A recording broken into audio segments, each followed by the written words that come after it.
मैं सबसे पहले बाबा बलराम दास जी को और उनके पूरे सहयोगियों को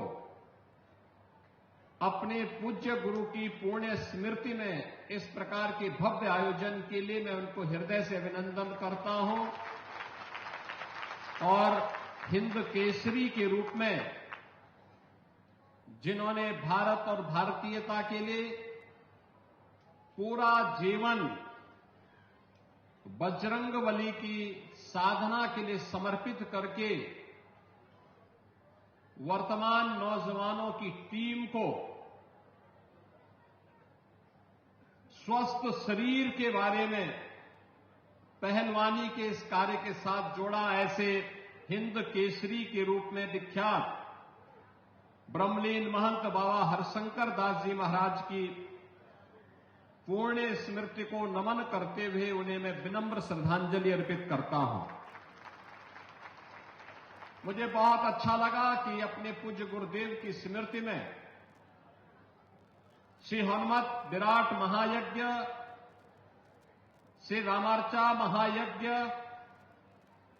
गौरी गणेश पूजन, सामूहिक कन्या पूजन, सामूहिक कन्या विवाह, सामूहिक वरिष्ठ नागरिक सम्मान, चिकित्सा शिविर, स्वास्थ्य शिविर और महाशिवरात्रि के अवसर पर महारुद्राभिषेक के भव्य आयोजन इस राम जानकी मंदिर बजरंग धाम के इस व्यायामशाला में बलराम दास जी महाराज ने आयोजित किया है।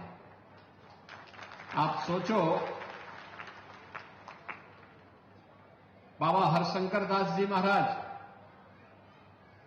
एकदम संत स्वभाव के हनुमान जी के परम भक्त और पहलवानी में पारंगत थे।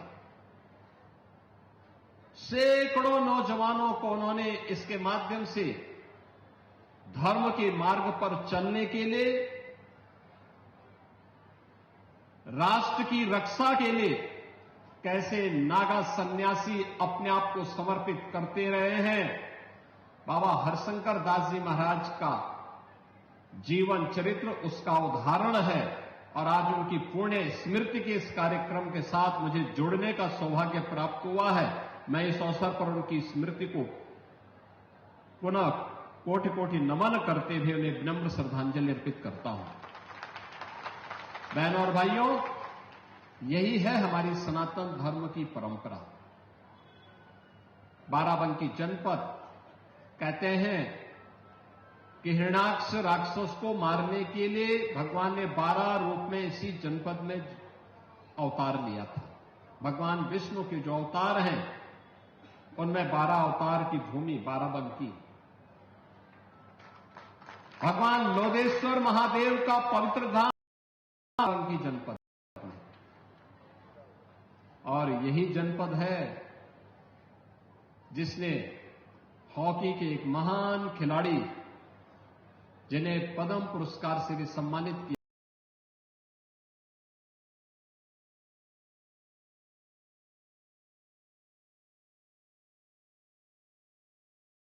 यही धरा है जिस धरा ने आधुनिक भारत में कैसे आधुनिक खेती करनी है, यहां के अन्नदाता किसानों ने, प्रगतिशील किसानों ने अपने परिश्रम से, अपने पुरुषार्थ से वह सब अर्जित करके एक नई प्रेरणा दी है वर्तमान समय के नौजवानों के लिए भी और अन्नदाता किसानों के लिए भी। मैं यहां पे लोदेश्वर महादेव की इस पावन धरा को, केडी सिंह बाबू की को,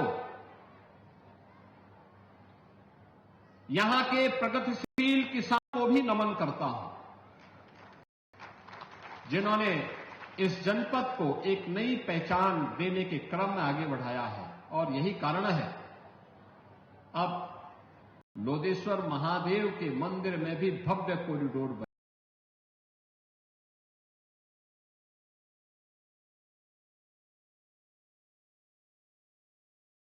बनेगा। भव्य कॉरिडोर, ऐसे ही जैसे हमारी सरकार बना रही है, और ऐसे ही यहां पे लोदेश्वर महादेव के मंदिर में भी इस प्रकार का एक भव्य कॉरिडोर निर्माण के लिए सरकार पैसा दे चुकी है, कार्य प्रारंभ होने वाला है।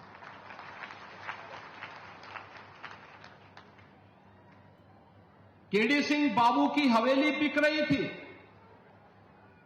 हमारी सरकार ने कहा नहीं, देश के लिए उनकी सेवाओं को देखते हुए वह बिकेगी नहीं, सरकार उसका खर्चा देगी और उस हवेली में केडी सिंह बाबू का स्मारक बनेगा। उनकी स्मृतियों को सजो करके वहां पे खेल की एक नई एकेडमी के निर्माण के कार्यक्रम को हम आगे बढ़ाएंगे। बाराबंकी का नौजवान भी केडी सिंह बाबू से प्रेरणा प्राप्त करके इस राष्ट्रीय खेल के प्रति अपने आप को समर्पित कर सके, इसके लिए सरकार कार्य कर रही है। अन्नदाता किसानों को सम्मान देने के लिए ही आदरणीय प्रधानमंत्री जी ने यहां के प्रगतिशील किसान श्री राम शरण वर्मा जी को पद्म पुरस्कार से सम्मानित करके हर किसान को सम्मानित किया था। आपके परिश्रम को, आपके पुरुषार्थ को सम्मानित किया था, और यही परंपरा आगे बढ़ाने के लिए आज हम सब आपके बीच में आए हैं। आपने देखा होगा यहां के लोकप्रिय विधायक जब अपनी बात को यहां पे कह रहे थे, जब यहां पे अपनी बातचीत कह रहे थे, उस समय उन्होंने यहां की योजनाओं के बारे में गिना, कैसे 84 कोस परिक्रमा का भाग यह जनपद भी बन रहा है और परिक्रमा मार्ग बनेगा, स्वाभाविक रूप से यहां का विकास कई गुना बढ़ेगा, रोजगार की नई संभावनाएं विकसित करेंगे। और अब तो हम स्टेट कैपिटल रीजन एससीआर के अंतर्गत हम लोगों ने बाराबंकी जनपद को लिया है, बड़े विकास के कार्यक्रमों को हम आगे बढ़ा रहे हैं। बाराबंकी का नौजवान रोजगार और नौकरी के लिए बाराबंकी के बाहर नहीं जाएगा, बाराबंकी में उसे रोजगार मिलेगा। यहां के सतीश चंद्र शर्मा जी ने, सुरेश राय जी ने, यहां के जनप्रतिनिधियों ने जो प्रस्ताव दिया था, राम स्नेही घाट के पास हमारा एक बहुत बड़ा औद्योगिक क्षेत्र खड़ा होने जा रहा है। उद्योग बाराबंकी जनपद इतनी पवित्र नदी सरयू मैया की कृपा यहां पर है। पौराणिक काल से इसका अपना एक गौरवशाली अतीत रहा है। जब अतीत गौरवशाली है तो वर्तमान भी गौरवशाली होगा और भविष्य को भी और भी गौरवान्वित करने वाला क्षण के रूप में बदलने का काम अब डबल इंजन की सरकार करने जा रही है। कनेक्टिविटी को बेहतर बनाने के लिए अच्छी सड़क बने, लोदेश्वर महादेव मंदिर का हो या अन्य प्रमुख स्थलों को जोड़ने के लिए मार्गों के निर्माण के लिए पैसा दिया जा चुका है। कार्य युद्ध स्तर पर प्रारंभ होने जा रहा है, कुछ कार्य प्रारंभ हो चुके हैं, कुछ कार्य आगे बढ़ेंगे, ये रुकेंगे नहीं। ये रुकने वाली सरकार नहीं है, डिगने वाली सरकार नहीं है। ये डबल इंजन की सरकार प्रधानमंत्री मोदी जी के नेतृत्व में, उनके मार्गदर्शन में जो बोलती है वह करके दिखाती है, और जितना करती है उतना ही बोलती है। हम लोगों ने कहा था ना कि रामलला हम आएंगे, मंदिर वहीं बन गया ना, मंदिर अयोध्या में। कोई संदेह है?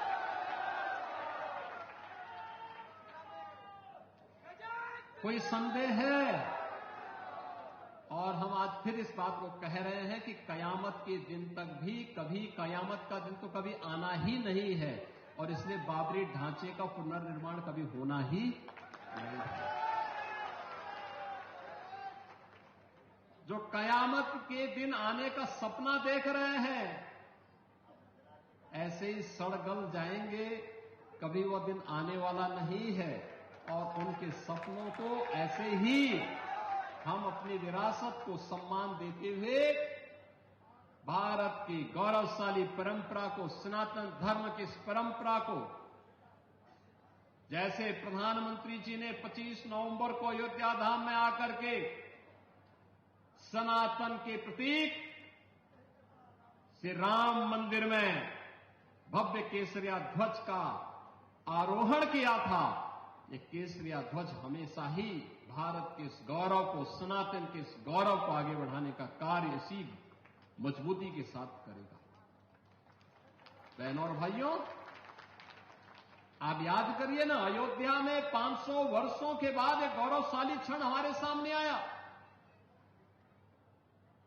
इन 500 वर्षों में अनेक राजा महाराजा आए, अनेक सरकारें आई होंगी। 1947 में भारत आजाद हुआ। 1952 में पहली चुनाव के बाद सरकारें बनी।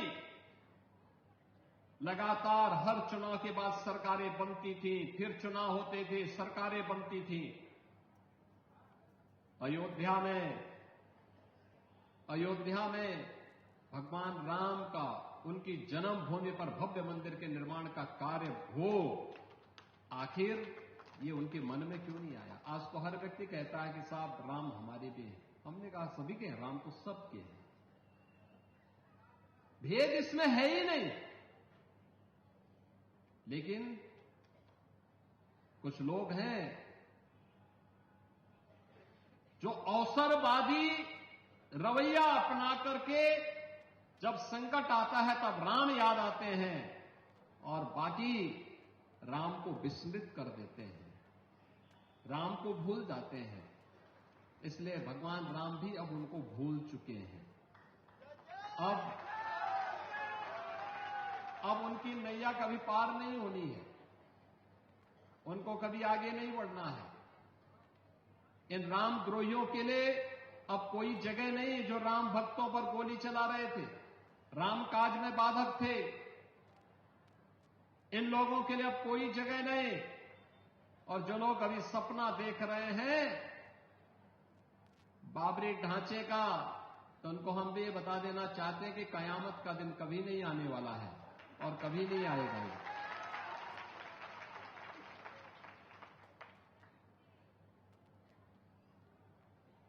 कयामत के दिन के लिए मत जियो। हिंदुस्तान में कायदे से रहना सीखो, कायदे से रहना सीखो। यहां का कानून मानो, कानून मानोगे, कायदे से रहोगे तो फायदे में रहोगे, और नहीं तो आगे का रास्ता तो फिर कहां के लिए जाता है, वह फिर कानून कोई तोड़ेगा तो वह रास्ता सीधे जहन्नुम की तरफ ही लेके जाता है, कहीं और की तरफ नहीं लेके जाता है। कानून तोड़ करके कोई जन्नत जाने का सपना देख रहा है तो सपना उसका कभी पूरा नहीं होने वाला है। एक सकारात्मक सोच के साथ भारत के विकास के लिए हर भारतीय का दायित्व होना चाहिए। हम सब भारतीय मिलकर के एक भारत श्रेष्ठ भारत के निर्माण के लिए कार्य करें। एक भारत श्रेष्ठ भारत हर भारतीय के लिए अभीष्ट होना चाहिए।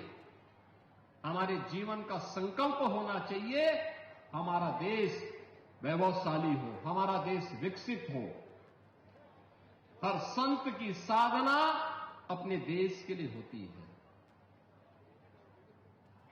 अपने धर्म के लिए होती है, और धर्म भी देश के लिए समर्पित होता है। दोनों एक दूसरे के पूरक बनकर के कार्य करते हैं, अलग नहीं हो सकते। एक शरीर है तो दूसरी उसकी आत्मा है, दोनों को अलग करके नहीं रखा जा सकता है, अलग नहीं किया जा सकता है। और अगर आप अलग करने का प्रयास करेंगे तो ऐसे ही होता है जैसे शरीर से आत्मा निकल जाती है तो शरीर जैसे निस्तेज हो जाता है, ऐसे ही राष्ट्र के जीवन में भी ऐसे ही होता है। भारत और सनातन दोनों एक दूसरे के पूरक हैं, दोनों को अलग करके नहीं रखा जा सकता है। और इसीलिए तो वर्तमान में आप देख रहे होंगे दुनिया भर से प्रहार हो रहे हैं सनातन धर्म पर, भारत और भारतीयता पर। अंदर और बाहर से होने वाले इन प्रहारों से हमें सजग होना होगा, सचेत रहना होगा, क्योंकि जिन लोगों को भारत